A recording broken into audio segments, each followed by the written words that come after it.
भाग लेने का मेरा इरादा नहीं था।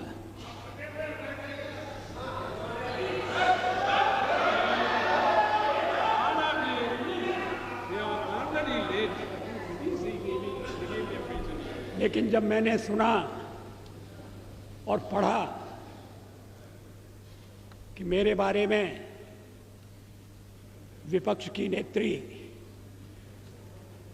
श्रीमती सोनिया गांधी ने विशेष उल्लेख किया है, तो फिर मुझे अपना स्पष्टीकरण देना आवश्यक हो गया। शोर शराबे में उनके शब्द सभी सदस्यों ने स्पष्टतः सुने या नहीं, मैं नहीं कह सकता, लेकिन मैं समझता था कि चलते चलते मेरा उल्लेख हो रहा है, लेकिन जब बाद में मैंने पूरा भाषण पढ़ा तो मुझे लगा कि ये चलते चलते नहीं है, ये छपते छपते भी नहीं है, ये पूरी तरह से सोच विचार करके भाषण दिया गया है। मैं उद्धृत कर रहा हूं उनके शब्दों को। The prime minister as the head of this government has to decide whether its primary duty is to protect the welfare of the people of India or to succumb to the internal pressure of his party and its sister organizations. क्या मतलब है इसका? Please. Shrimati Sonia Gandhi क्या कहना चाहती हैं?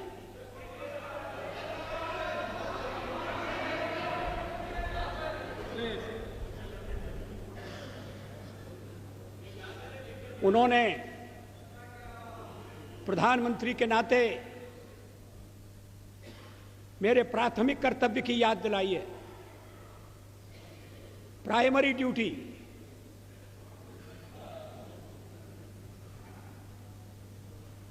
जैसे और कर्तव्य महत्वपूर्ण नहीं है, परिवार के दबाव में आना या नहीं आना, अपना कर्तव्य पूरा करना या नहीं करना, और कर्तव्य की सबसे बड़ी कसौटी उनकी यही है कि मैं कहीं अन्य संबंधित संगठनों के दबाव में तो नहीं आ रहा। ये हमारा जो हमारे परिवार का मामला है उसमें सोनिया जी दखल न दें।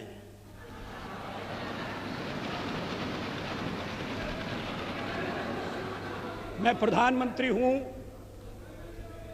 तो कांग्रेस की कृपा से नहीं, कांग्रेस के विरोध के बावजूद हूं, और जब तक लोग मुझे चाहते हैं मैं रहूंगा।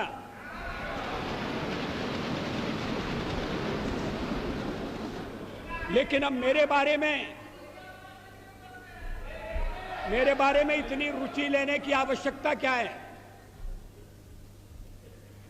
फिर आगे सवाल देखिए, will he be submissive and weak in his leadership or will he uphold the prestige of the high office he holds?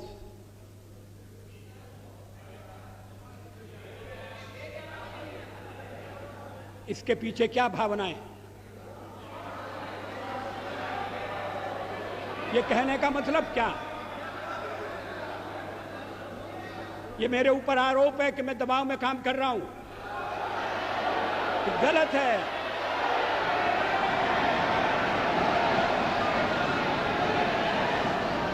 मैं किसी के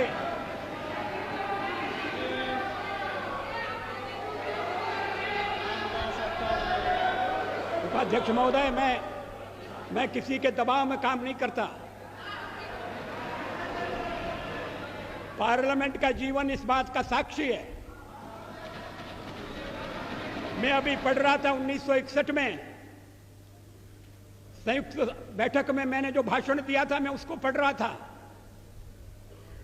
वो दहेज के सवाल पर संयुक्त बैठक हुई थी और मैंने उस समय दहेज का विरोध किया था। मुझे बाद में सुनना पड़ा चर्चा में कि आप तो पुरातनवादी हैं, परंपरावादी हैं, या आप दहेज का विरोध क्यों कर रहे हैं?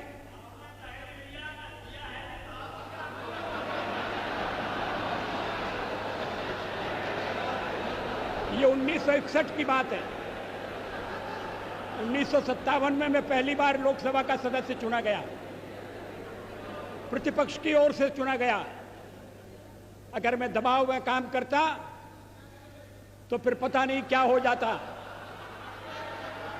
दबाव में काम करने का मतलब है किसके दबाव में?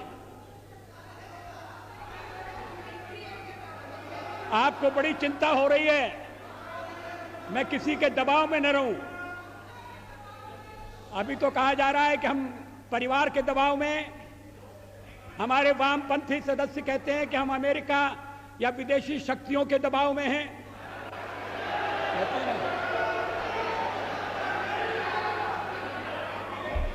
तो अगर हम दबाव में हैं और दबाव में काम करते हैं तो फिर मेरा दल और मेरे मित्र दल मेरा समर्थन क्यों कर रहे हैं?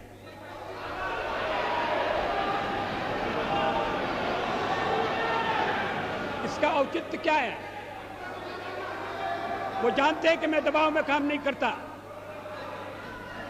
संसार का विरोध मोल लेकर हमने अणु परीक्षण किया, किसी दबाव में हम नहीं आए। अणु परीक्षण के मामले में जो पूर्व प्रधानमंत्री हैं उन्होंने किस तरह से व्यवहार किया था मैं सारा चिट्ठा सदन के सामने रख सकता हूं।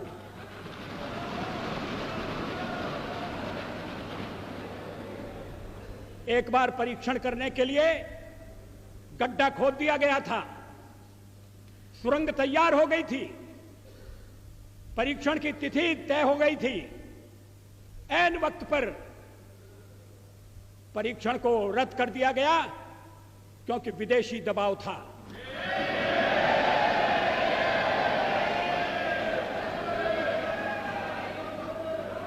मैं दबाव में काम नहीं करता।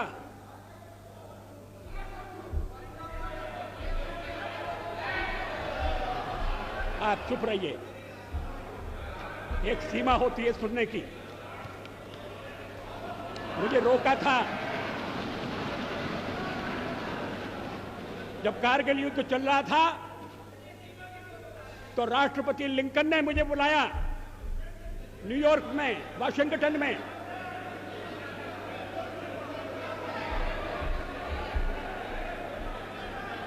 राष्ट्रपति क्लिंटन ने, और उन्होंने कहा कि यहां पाकिस्तान के प्रधानमंत्री आ गए हैं, आप भी आ जाइए, दोनों मिलकर बैठिए, हम सवालों को तय करेंगे। हमने कहा जब तक पाकिस्तान के कब्जे में भारत की 1 इंच भूमि है तब तक मैं बात नहीं करूंगा।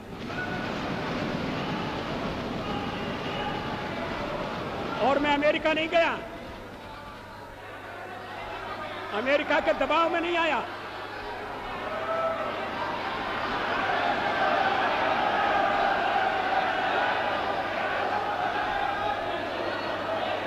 चालीस साल तक इन्हें क्यों बेचैनी हो रही है? मुझे टोकने का मतलब क्या है? मिस्टर, आपको सच बात सुनना कड़वी लगती है? इसके आगे देखिए, his moment of reckoning has come. ये विरोधी दल की नेत्री का भाषण है, ये प्रधानमंत्री के लिए, प्रधानमंत्री के खिलाफ बोली गई भाषा है। इसका भाव क्या है?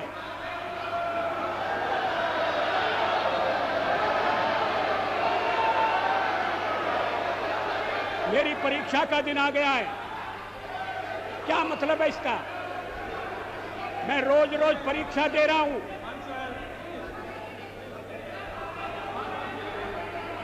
जब सोनिया जी राजनीति से कोसों दूर थी तब से इस सदन में, इस संसद में मैं व्यवहार कर रहा हूं।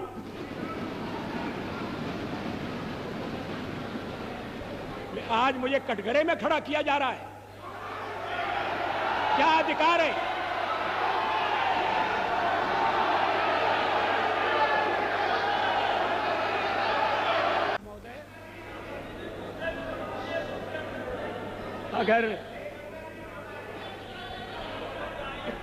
अगर मैंने अपने भाषण में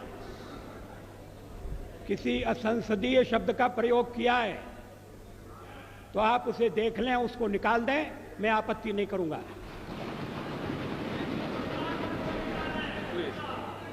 अब ऐतराज किया जा रहा है मेरे लहजे पर। अब मैं लहजा तो इस उम्र में बदल नहीं सकता।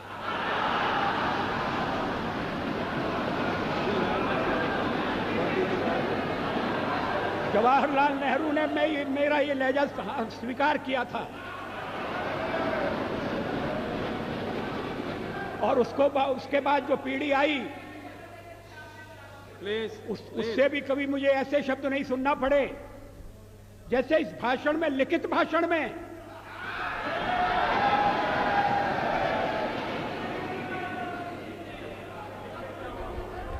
अभी मैंने पूरा भाषण पढ़ा नहीं है श्रीमती सोनिया गांधी का, मैं उद्धृत कर रहा हूं।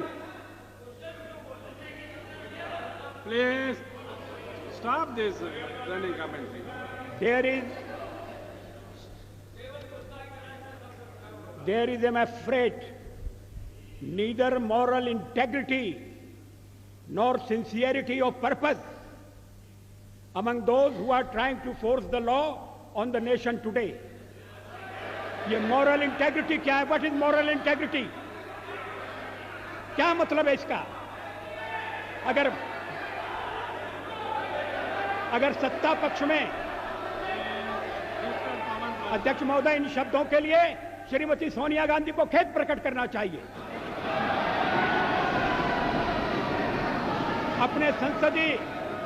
अपने लंबे संसदीय जीवन में मैंने न कभी अभद्र भाषा का प्रयोग किया है, न मैंने कभी अभद्राचरण किया है।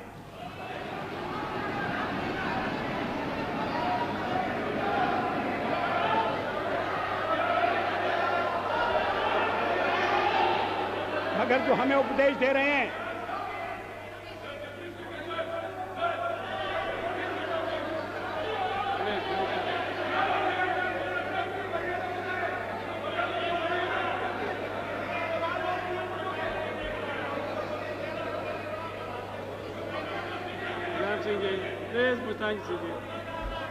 मुलायम सिंह जी प्लीज। अध्यक्ष महोदय,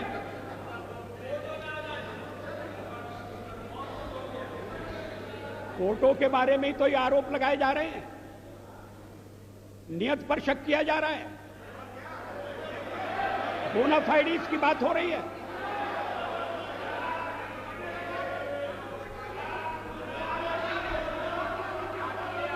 आप अगर टाडा लाएं तो ठीक है, आप अगर मीसा लाएं तो ठीक है, तब तो हमने आपकी नियत पर शक नहीं किया। आज नियत पर शक किया जा रहा है और इसलिए मुझे पीड़ा होती है।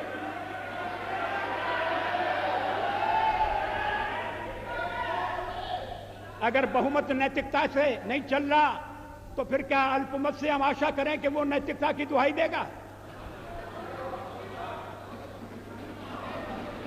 जो जिन शब्दों का प्रयोग किया गया है, वैसे मैं एक सवाल को लेकर सोनिया जी की तारीफ करने वाला था।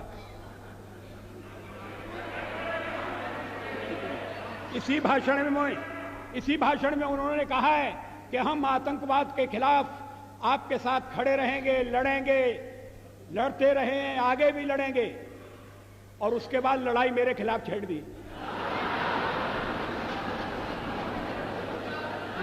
ये व्यक्तिगत आरोप हैं, ये नीति संबंधी आरोप नहीं है, ये सिद्धांतों का खंडन मंडन नहीं है, ये मेरे व्यक्तित्व पर लांछन है और मैं इसे बर्दाश्त नहीं कर सकता। अभी कर रहे हैं। Minister, please. Mr. Ramdas, मेरे सामने दो ही रास्ते हैं, या तो मैं जनता के कल्याण पर चलूं या दबाव में आऊं। ये कौन तय करेगा? आखिर मुझे जनता ने यहां पहुंचाया है, और अगर मैं दबाव में काम कर रहा हूं तो मेरे साथी मुझे छोड़ देंगे, मेरा दल मुझे छोड़ देगा। विरोधी पक्ष की नेत्री को ये बताने की जरूरत नहीं है कि या तो मैं दबाव में काम करूं और यही नहीं तो कल्याण करूं। मैं अपने ढंग से देश की सेवा करने का प्रयास करता रहा हूं और आगे भी करूंगा।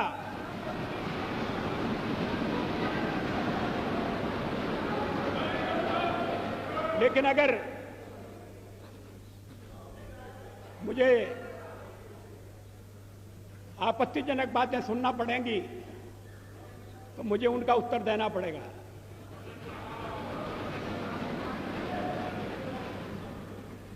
अभी भी मैं आपसे निवेदन कर रहा हूं अध्यक्ष महोदय, मैं आप उपाध्यक्ष हूँ।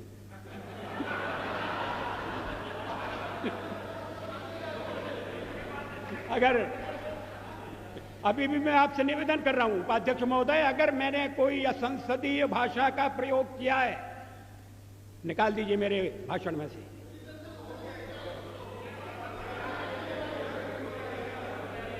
क्यों नहीं है? तो फिर इतना मान लीजिए कि आपने जो शोरगुल मचाया वो बेकार था।